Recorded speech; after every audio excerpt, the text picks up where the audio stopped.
how you can run Linux on the Windows machine. For that, you can use Oracle VirtualBox, or you can use other virtualization software. Like on this Oracle VirtualBox, I've installed my 1, 2, 3, 4, 5, 6, 7 machines. Okay, currently I'm using this one. It is in a running state, and all other all are in the power off stage. So these, like VMware, Oracle VirtualBox, these are the virtualization software which help us to run Linux or other OS on the physical machine. Like this machine is having Windows 11 installed. Okay, and over that I have installed the VirtualBox.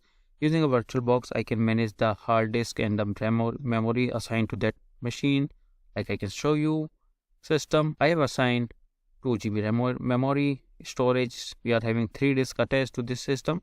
So this how you can manage everything, and you can run different type of operating systems to practice. So you can use Oracle VirtualBox, which is a freeware, or VMware virtualization also, which is paid.